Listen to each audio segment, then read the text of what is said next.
ചക്കയുടെ കാലയിൽ വീട്ടിലെ ചക്കക്കത്തികളൊക്കെ ഇതുപോലെ ആയിരിക്കും അല്ലേ, നിറച്ച് പശയൊക്കെ ഇട്ട്. അപ്പോൾ മുറിക്കുന്നതിന് മുമ്പ് കത്തിയിലും കയ്യിലൊക്കെ നമ്മൾ ഓയിൽ പുരട്ടാറുണ്ട്, എങ്കിലും കത്തിയിൽ പശ പിടിക്കും. അപ്പോൾ ഈ പശ കളയാനായിട്ട് പണ്ട് കാലത്ത് പല വിദ്യകളുണ്ട്. അതിൽ ഏറ്റവും ബെസ്റ്റായിട്ട് തോന്നിയിട്ടുള്ളത് ഈ ഒരു വിദ്യയാണ്. അപ്പം അതിനായിട്ട് ഒരു ന്യൂസ് പേപ്പർ കട്ടിയിൽ അവിടെ മടക്കി വയ്ക്കാം. അതിനുശേഷം ബേർണർ ഓണാക്കി ചക്കപ്പശയുള്ള കത്തി രണ്ട് സൈഡും, ആ പശയുള്ള രണ്ട് സൈഡും തിരിച്ചും മറിച്ചും ഒന്ന് ചൂടാക്കിയെടുക്കാം. ഹാൻഡിലിൻ്റെ അവിടെ കത്താതിരിക്കാൻ ശ്രദ്ധിക്കണം.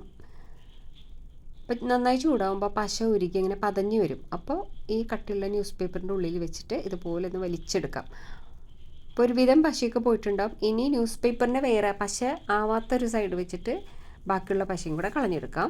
ഇനി വീണ്ടും ഒന്നും കൂടെ ക്ലീൻ ആക്കണം എന്ന് തോന്നുന്നുണ്ടെങ്കിൽ വീണ്ടും ഒന്നും കൂടെ ചൂടാക്കിയിട്ട് വേറൊരു സൈഡ്, പശയില്ലാത്ത വേറൊരു സൈഡിൽ ഇതുപോലെ തേച്ച് എടുക്കാം. ഒരുവിധം പശയൊക്കെ പോയിട്ടുണ്ട്, 99 പോയിട്ടുണ്ട്.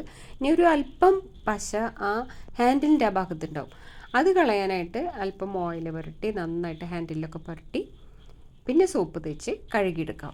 അപ്പോൾ വളരെ എളുപ്പത്തിൽ, ഒരു 5 സെക്കൻഡ് പോലും വേണ്ട, വളരെ എളുപ്പത്തിൽ കംപ്ലീറ്റ് പശ പോയി കിട്ടിയിട്ടുണ്ട്.